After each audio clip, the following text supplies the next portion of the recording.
जानते ही होंगे। ये वो भारतीय हैं जिन्होंने विदेश में रहकर एक विदेशी कंपनी को बहुत बड़ा बनाया, इन सबको सलाम। लेकिन क्या आपको उन भारतीयों के नाम पता है जिन्होंने भारत देश में रहकर भारत की कंपनी को बड़ा बनाया? वो नहीं पता होगा ना, कोई बात नहीं, ये वीडियो आज उनकी कहानी बताएगा। जब भी आईटी कंपनियों की बात होती है हमको नाम में आता है एप्पल, गूगल, माइक्रोसॉफ्ट। भारतीय कंपनी कौन सी दिमाग में आती है ये बताओ। आज मैं उस भारतीय कंपनी की कहानी आपको सुनाऊंगा जिसने इंडिया, जिसको पहले सपेरों का देश बोला जाता था कि यार इनको क्या है की नॉलेज, क्या है का कंप्यूटर, उन इंडियंस का जलवा कंप्यूटर के मामले में पूरी दुनिया को दिखाया। आज उस कंपनी की बात होगी, उन लोगों की बात होगी। ये वो कंपनी है जिसकी वजह से IITs में कंप्यूटर के कोर्सेज बने। ये वो कंपनी है जिसकी वजह से आज लाखों बच्चे IIT JEE के एग्जाम दे रहे हैं। ये वो कंपनी है जिसकी वजह से देश में इंजीनियर्स की इतनी कतार है। ये वो कंपनी है जिसकी वजह से इतने सारे भारतीय विदेश में जाके बस पाए हैं। तो बहुत सुनी आपने विदेशी कंपनियों की कहानी और विदेशी लोगों की कहानी। इस वीडियो में देसी कंपनी, देसी कहानी। रेडी हो?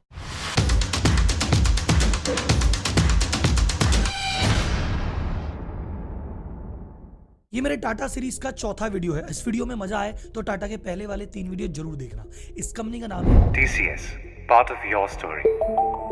ये इंडिया की सबसे बड़ी एम्प्लॉयर है, यानी सबसे ज्यादा नौकरियां देती है। TCS इंडिया में 6 लाख नौकरियां देती है अकेली। 5 महाद्वीप, 46 देश और 150 लोकेशंस पे ये अपनी सर्विसेज दे रही है। इंडिया की कई लीजेंडरी प्रोसेस जैसे पैन कार्ड का सिस्टम, जैसे NSDL, जैसे NSC, जैसे आपका पासपोर्ट सेवा केंद्र, ये सभी प्रोजेक्ट इस कंपनी ने एग्जीक्यूट किए हैं। और इवन अमेरिका की बड़ी बड़ी बैंकिंग सिस्टम में भी इनका नाम बड़े गर्व के साथ और प्राउड के साथ लिया जाता है। ये कंपनी टाटा ग्रुप का गहना है। टाटा ग्रुप की 100 से ज्यादा कंपनी है, 30 से ज्यादा कंपनियां लिस्टेड है। उन सारी कंपनियों का जितना वैल्यूएशन है उसमें से 2/3 अकेले TCS का है। और जितना प्रॉफिट टाटा ग्रुप साल भर में जनरेट करता है उसका 70% मात्र ये एक कंपनी देती है। इस वीडियो में हम देखेंगे आखिर ये कंपनी की शुरुआत किस सोच के साथ हुई थी, शुरुआत में इसके क्या क्या स्ट्रगल आए, इंडिया में TCS ने अपना पहला कंप्यूटर जब इंपोर्ट किया था क्या क्या स्ट्रगल उन्होंने फेस किए थे, आखिर ऐसा क्या किया TCS ने ऐसा कि इंजीनियरिंग का क्रेज चालू हो गया, आखिर विदेशों में इतने भारतीय बसे हैं उसके पीछे TCS का आखिर रोल है क्या, और इतनी बड़ी कंपनी अपने एम्प्लॉइज को ट्रेन कैसे करती है, हायर कैसे करती है, मैनेज कैसे करती है, क्लाइंट्स की सेवा कैसे करती है। इस पूरी केस स्टडी से आपको इंस्पिरेशन मिलेगा, मोटिवेशन मिलेगा, देश के प्रति, टाटा के प्रति सम्मान बढ़ेगा और आपको बिजनेस के बारे में भी बहुत कुछ सीखने को मिलेगा। तो वीडियो दिल के करीब है, थोड़ा लंबा हो सकता है इसलिए कुर्सी की पेटी बांध लीजिए। लंबा वीडियो आपसे जलता नहीं है तो जाके कोई किसी मूवी का ट्रेलर या गाने देखिए, ये वीडियो आपके लिए नहीं है। और दुनिया में कई महान आविष्कार, कई महान चीजें तुक्के से हुई है, प्लान नहीं था कि ऐसे कुछ करना है। और TCS की शुरुआत भी ऐसे ही हुई, तनिष्क भी ऐसे ही हुआ था। वो वीडियो आपने नहीं देखी हो तो देख लेना, सेकंड वीडियो थी। TCS कैसे तुक्के से चालू हुआ। 1962 में JRD टाटा बैठे हुए थे, उनके ब्रदर इन लॉ हैं लेस्ली शॉने। उन्होंने बैठे बैठे इसी चाय पे चर्चा में कहा कि यार अपनी टाटा ग्रुप की इतनी कंपनीज है, आजकल डेटा की बड़ी बात चल रही है, इतनी बड़ी कंपनियों का डेटा रखना, उसको रिट्रीव करना बहुत माथाफोड़ी का काम है। बाहर की कंपनी रखनी तो पड़ेगी, आज नहीं तो कल, क्यों ना खुद की एक कंपनी बना दे। तो ये सारे जो इंटरनल बाकी टाटा कंपनीज के काम है कोई कंपनी करती रहेगी। तो टाटा ने कहा हाँ बात तो सही है, चलो कर लेते हैं। तो JRD टाटा ने एक टीम इकट्ठी की, इधर उधर से टीम इकट्ठी की उन्होंने TAS से। आप लोग राहुल जी TAS क्या है? Tata administrative services. जैसे IAS होता है ना, Indian administrative services, RAS Rajasthan administrative services, वैसे TAS भी है। लाखों लोग TAS के एग्जाम देते हैं और फिर टाटा उनको मैनेजर पोजीशन पे रखता है। तो टाटा ग्रुप ने TAS से कुछ मैनेजर, ये यश शाहनी जी लिए, उनको सुपरवाइजर बनाया और 8-10 बंदों की एक शानदार टीम इकट्ठी की। इस टीम को अलग से कंपनी भी नहीं बनाई, बस टाटा सन्स का एक डिवीजन था, बैठने को जगह दे दी, भैया ये वाला काम कर लेना। 8-10 जनों की टीम बन गई, इन्होंने टाटा प्रोसेसिंग का काम चालू किया, टाटा मोटर्स का चालू किया, उस समय टेल्को हुआ करती थी, टाटा स्टील का किया, उस समय ये टिस्को हुआ करती थी, काम इन्होंने चालू किया। पर उनको कहा कि यार सिर्फ इनका काम करने से तो पार नहीं पड़ेगी, प्रॉफिट तो आएगा नहीं, अगर प्रॉफिट चाहिए तो टाटा कंपनी से भी एक बार बाहर तो जाना पड़ेगा। तो उन्होंने कहा चलो बाहर जाके कुछ काम करते हैं। लेकिन उस समय सोचो 1962 के आसपास डेटा की बात, कंप्यूटर की बात, लोग डरते थे कि भैया कंप्यूटर आ गया तो नौकरियां चली जाएगी। कंप्यूटर का इंपोर्ट पे दुनिया भर की पाबंदी थी, लोग जानते ही नहीं थे, तो ये काम ढूंढना टफ चीज थी। तो इन्होंने एक स्ट्रेटजी बनाई, इन्होंने खुद को as a management consultant post किया।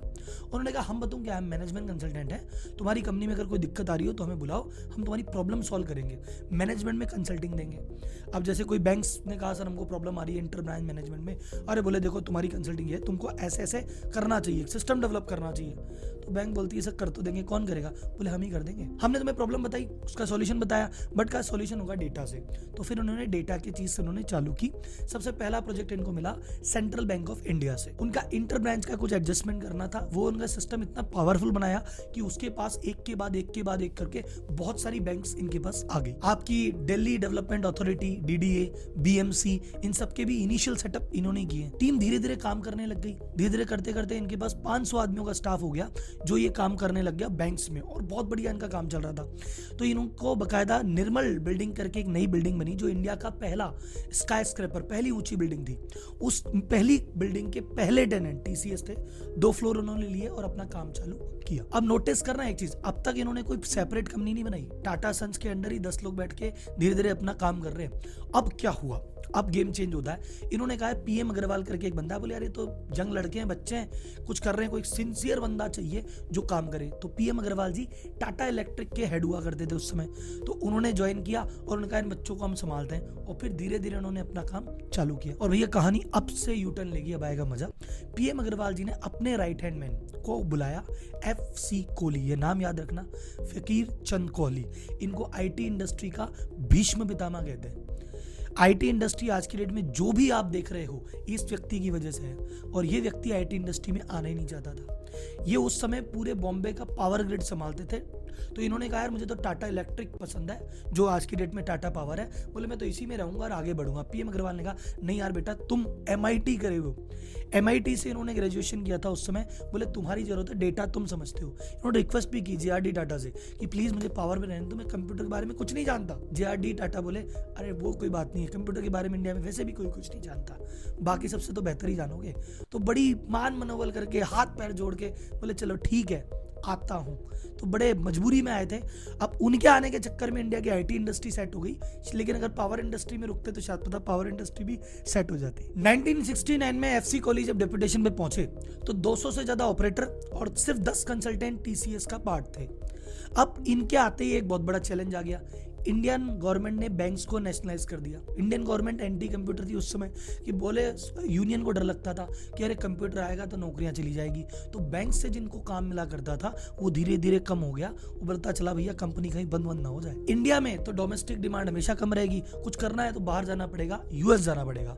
US जाके इन्होंने हाथ पांव मारे और कुछ क्लाइंट्स, एक पहला क्लाइंट इनको मिला, एक कंपनी थी बरो कंप्यूटर करके। उन्होंने कहा इंडिया में हमको मशीन बेचनी है और आप उस पर सॉफ्टवेयर बना के बेच देना। टाटा और बरो कंपनी ने एक JV किया 1974 में, और वो उसकी वैल्यू थी $24,000। और आपको इंटरेस्टिंग चीज बताऊं, ये इंडिया का पहला BPO कॉन्ट्रैक्ट था। ये जितने भी BPO चल रहे हैं ना, बिजनेस प्रोसेस आउटसोर्सिंग, ये BPO की शुरुआत भारत में हुई थी। ये पहला कॉन्ट्रैक्ट 24,000 का था जो TCS ने जीता था। ये ना होता तो BPO इंडस्ट्री ना होती। अब 1947 में ये वाला काम करने के लिए उनका यार सॉफ्टवेयर बना के देना है, तो सॉफ्टवेयर बना के देना है तो एक हार्डवेयर तो लगेगा। तो हार्डवेयर से वैसे तैसे जुगाड़ तो कर लिया, लेकिन यार एक ब्रांड न्यू मशीन चाहिए। और उस समय इंडिया में कंप्यूटर खरीदना या इंपोर्ट करना अपने आप में बहुत बड़ी रामायण थी। इस पे अलग से 5 मिनट का वीडियो बन सकता है, पर आप सिंपल सी बात मानो कि एक कंप्यूटर खरीदने के लिए इनको जो एप्लीकेशन लगाई थी, उस एप्लीकेशन में इनको क्या क्या डालना था। कौन सी मशीन खरीद रहे हो उसके पार्ट्स की डिटेल बता दो, जिससे खरीद रहे हो उससे एंड यूजर सर्टिफिकेट लो, जिसको लगाओगे उससे बताओ कि कहाँ लगाओगे। ये पूरी प्रोसेस में 11 जगह एप्लीकेशन लगी और ये टोटल अप्रूव होने में 9 से 12 महीने का टाइम लगा है सिर्फ अप्रूवल में कि हाँ चलिए मंगा लो। एक और इसको अंडरटेकिंग देनी पड़ी कि भैया देखो उस समय फॉरेक्स आसानी से नहीं मिलता था। ये मशीन थी $3 लाख की। बोले यार $3 लाख की तुम अगर मशीन मंगा रहे हो, फॉरेक्स काम में लोगे, तो ये अंडरटेकिंग लिख के दो कि अगले 5 साल में $6 लाख की फॉरेक्स कमा के भी लाओगे, नहीं तो मशीन जब्त कर लेंगे। ये लिख के देना पड़ा। और आपको लग रहा है कि 3 लाख की मशीन थी तो 3 लाख लगे, नहीं, इन पे इंपोर्ट ड्यूटी भी लगी 101% की। तो ये 3 लाख की मशीन के 6 लाख में बढ़ी। और इस प्रकार दुनिया भर की अप्रूवल, दुनिया भर की टेंशन के बाद इतने रुपए खर्च करके इंडिया का पहला कंप्यूटर पहुंचा। 74 से जब ये पार्टनरशिप चालू हुई थी, उस चक्कर में US में हमारे इंडियन इंजीनियर्स का US आना जाना थोड़ा होने लग गया। हम US के कॉन्सेप्ट को, टेक्नोलॉजी को, चीजों को समझने लग गए और हमको पहली बार एक्सपोजर मिला, अच्छा काम ऐसे भी होता है। तो 1978 आते आते कुछ इश्यूज हो गए और बरो से जो वो पार्टनरशिप थी वो पार्टनरशिप अब टूट गई। जो TCS की 90% सेल्स से बरो से आ रही थी वो चली गई। अब बरो इनका कॉम्पिटिटर और हो गया। अब क्या करें? तो इन्होंने कहा भैया अब नए नए क्लाइंट ढूंढने पड़ेंगे और अब ये नए क्लाइंट ढूंढने में लगे और इनके क्लाइंट जो मिले, नाम सुनो कौन कौन से क्लाइंट पकड़े इन्होंने। इंडिया में न्यूक्लियर पावर कॉर्पोरेशन के कई प्रोजेक्ट है इन्होंने पूरे किए। हिंदुस्तान एरोनॉटिकल लिमिटेड जितने भी डिफेंस के काम थे उनके कई प्रोजेक्ट TCS ने पूरे किए। NSE जब 1992 में बना था तो बोले PSC पे पहले काम होता था, अब NSE आया, इसमें पूरा कंप्यूटर है, 500 ब्रांचेज हैं, उसका हार्डवेयर देखना है, सिस्टम देखना है, पूरा देखना है, इसका एग्जीक्यूशन कौन करेगा? TCS ने वो कॉन्ट्रैक्ट जीता। ये वर्ल्ड का तीसरा सबसे ज्यादा हाई वॉल्यूम वाली एक्सचेंज है जिसपे 70 लाख ट्रांजेक्शन डेली होते हैं और आज भी ये डिफॉल्ट या स्लो डाउन की कोई चीज ही नहीं है। TCS ने उस समय ऐसे ऑपरेशंस किए थे। फिर आपको पता है पहले शेयर्स कागज में हुआ करते थे, शेयर जब डीमेट अकाउंट में गए उसका डीमेटलाइजेशन हुआ, ये पूरा प्रोजेक्ट TCS ने एग्जीक्यूट किया। 1977 में पैन कार्ड का सिस्टम जो आप देख रहे हो, ये पूरा पैन कार्ड का कॉन्सेप्ट देने वाले, इसको अप्लाई करने वाली TCS है। और इनकम टैक्स डिपार्टमेंट इतनी ज्यादा खुश हुई थी कि ऑनलाइन रिटर्न की प्रोसेसिंग का प्रोजेक्ट दे दिया था। लेकिन उस समय के फाइनेंस मिनिस्टर चरण सिंह जी बोले नहीं, मेरे रहते हुए कंप्यूटर नहीं आएगा। तो जो 1977 में काम हो जाना चाहिए था वो जाके अब 2013 में किया इन्होंने। और एक और चीज, पासपोर्ट सेवा केंद्र का प्रोजेक्ट भी हमारे TCS का ही है। तो पासपोर्ट ऑफिस एक ऐसा सरकारी ऑफिस है जहां लगता है कि यार तरीके से काम होता है। TCS for you. अब इतनी रामायण सुनने के बाद आपके दिमाग में एक सवाल आया कि राहुल जी एक बात बताओ, आखिर उस समय इतनी बड़ी टीम कैसे लेके आए? सर आपको बताऊं, जब FC कोहली जी ने TCS ज्वाइन किया था, इंडिया की IIT में कंप्यूटर साइंस के नाम का कोई कोर्स ही नहीं था। TCS के जो पहले इंजीनियर हायर हुए थे वो सब मैकेनिकल इंजीनियर तो हायर हुए थे, फिर उनको बिठा के कोडिंग करनी सिखाई गई थी। तो इनकी पहली हायरिंग हुई थी। इन्होंने इनके प्रयासों से IIT कानपुर में कंप्यूटर का कोर्स चालू किया गया कि भैया कंप्यूटर प्रोग्रामिंग का कोर्स चालू कर दो। बोले इनको नौकरी कौन देगा? बोले हम दे देंगे भाई। तो IIT कानपुर में कंप्यूटर का कोर्स इनके कहने से चालू हुआ और शुरुआत में जितनी भी बैच के लोग थे, 100% हायरिंग TCS ने की थी। अब जैसा कि आप देख रहे हो TCS ने इंडिया में क्या क्या चेंज किया। अब एक और चेंज किया इन्होंने इंडिया में। देखो उस समय जो सॉफ्टवेयर की कंसल्टेंसी दी जाती थी 3 तरीके से दी जाती थी। पहला तरीका बॉडी शॉपिंग। ये क्या है? इंडिया के जो इंजीनियर्स हैं इनको भैया US भेज दो। जैसे बैंक ऑफ अमेरिका ने कहा हमें 100 इंजीनियर की जरूरत है, हमारा वाला इंजीनियर तो भैया $1 लाख मांगता है। TCS कहता है हमारा वाला 10,000 में भेज देते हैं। तो 10,000 में यहाँ से भेज दिया उसको और वो लोग वहाँ पे बैठ के काम कर रहे हैं। उनकी सैलरी, उनके खर्चे, उनके कन्वेंस क्लाइंट ही दे रहा है। TCS को एक कमीशन में फीस मिल रही है। इस तरीके से उन्होंने जितने भी क्लाइंट्स थे शुरुआत में इंजीनियर्स इस हिसाब से भेजे। तो 1973 से 77 तक के IIT के जितने भी बैच के लोग हैं उनके 1/3 US में शिफ्ट है। उनको शिफ्ट करने वाली TCS है। सन 2000 तक सिर्फ US में 25,000 से ज्यादा इंजीनियर सेटल थे सिर्फ TCS के थ्रू। एक दूसरा कंसल्टिंग का मॉडल होता था कि भाई एक काम करो, हम हमारा ही बंदा भेजेंगे, उसका सैलरी खर्चा पानी हम करेंगे, हमें कमीशन नहीं चाहिए, हम तो मोटा पैकेज लेंगे। जैसे हमारा 20,000 लग रहा है, हम तुमसे 1 लाख मांग लेंगे। इस प्रकार से काम करते थे। इसको ऑन साइट मॉडल कहते हैं। और तीसरा मॉडल जिसपे इतनी IT कंपनियां चल रही है, ये भी आपके TCS ने बिल्ड किया था, ऑन साइट ऑफशोर मॉडल, जिसमें एक पूरी टीम इंडिया में बैठेगी, वो यहाँ पे कोडिंग वगैरह करेगी और कुछ लोग अमेरिका में जाके जहाँ भी क्लाइंट है वहाँ पहुंचेंगे और उसको एग्जीक्यूट करेंगे। इस मॉडल की शुरुआत करने वाला भी TCS था और इसी के कंधों पे चढ़ के विप्रो बनी है, इन्फोसिस बनी है। नारायण मूर्ति आज भी कहते हैं भैया जो कुछ हम TCS के पीछे हैं, क्योंकि ये ना होते तो कुछ ना होता। अब आपको लग रहा होगा जी इंडिया में तो इन्होंने बड़े बड़े प्रोजेक्ट एग्जीक्यूट कर दिए, US में तो कहाँ कर पाए होंगे। सर US में इनके जो क्लाइंट्स थे, bank of America, standard chartered bank, Merrill lynch, Morgan Stanley. आप बोलो राहुल जी इन्होंने तो NSE का काम कर लिया, बाहर वाले कौन करवाएंगे? जोहान्सबर्ग का स्टॉक एक्सचेंज इन्होंने सेट किया है। कनाडा का डिपॉजिटरी सिस्टम TCS ने सेट किया है। जी एयरक्राफ्ट के इंजन में जो सॉफ्टवेयर डिजाइन लगी है वो हमारे TCS की लगी है। अब बात करते हैं उन 5 पॉइंट्स की जिसकी वजह से TCS इतना बड़ा ब्रांड बन पाई। सबसे पहली चीज, अर्ली ट्रेंड पकड़ने में ये बहुत आगे है। जब C++ की लैंग्वेज की बात चल रही थी ना, आएगी, उसी समय FC कोहली ने अपने कुछ इंजीनियर US भेजे। इन्होंने ये चीजें सीखी, वो सीख के इंडिया आए, सैकड़ों लोगों को सिखाई और जब C++ में काम चालू होने लगा तब TCS was the only company जिसको इस कंपनी की नॉलेज थी। तो उन्होंने कोई भी टेक्नोलॉजी आती है उसके 24 महीने पहले, 36 महीने पहले उसको पढ़ लेते हैं, समझ लेते हैं और अपने लड़कों को ट्रेन कर लेते हैं, ताकि जब टेक्नोलॉजी आती है ये टॉप टॉप पे रहता है। आज की डेट में टीसीएस के पास एक R&D डिवीजन है जहां 2500 व्यक्ति काम करते हैं और अपने टोटल रेवेन्यू का 1.5% ये रिसर्च में खर्च करते हैं, जो कि पिछले साल 2000 करोड़ था। सेकंड पॉइंट जिसकी वजह से टीसीएस है, टीसीएस अपने एम्प्लॉय की ट्रेनिंग पे अपने रेवेन्यू का टोटल 4% खर्च करती है। हर साल टीसीएस 4 लाख लोगों को ट्रेन या रिट्रेन करती है। इनके 2 लर्निंग प्रोग्राम है, ILP इनिशियल लर्निंग प्रोग्रामिंग, जिसमें जिनको कोडिंग के बारे में कुछ भी नहीं पता, जीरो, उनको सिखा देती है। एक होती है CLP जिसमें कंटिन्यूअस लर्निंग प्रोग्रामिंग, जिसमें जो ऑलरेडी सीखे सिखाए उनको लेटेस्ट टेक्नोलॉजी सिखाती है। तो इसके पास हमेशा एक बहुत बड़ा टैलेंट का पूल अवेलेबल रहता है, जिसकी वजह से इसको कभी भी इंजीनियर्स की कमी नहीं पड़ती। इसके अलावा पूरी इंडस्ट्री में सबसे कम एट्रिशन, भाई कई लोग आते हैं सीख के छोड़ भी तो जाते हैं, तो इंडस्ट्री में IT इंडस्ट्री में 15 से 16% एट्रिशन है कि हर साल 15 से 16% एम्प्लॉय छोड़ के जाते हैं। TCS में सबसे कम है जो कि 10-11% के आसपास है। थर्ड चीज कि TCS क्यों है, TCS का 90% बिजनेस रिपीट बिजनेस है। इनके क्लाइंट इनको इतना ज्यादा प्यार करते हैं। सो कस्टमर पे इनका फोकस है। ये हमेशा कहते हैं कस्टमर इज ऑलवेज राइट। इनके ERP में इस तरह का सिस्टम डेवलप्ड है कि कोई कंप्लेन अगर कस्टमर ने की तो अगर 24 घंटे में डेवलपर नहीं करेगा तो वो एस्केलेट होती सीनियर मैनेजमेंट तक आ जाएगी, तो कंप्लेन का तो निराकरण होना ही होना है। चौथा मोस्ट इंपॉर्टेंट, ऑपरेशन एक्सीलेंस। इन्होंने ये समझ के कभी काम ही नहीं करते कि हम IT कंपनी चला रहे हैं। इन्होंने क्या है, बेस्ट प्रैक्टिसेस फॉलो की है ऑल ओवर द वर्ल्ड।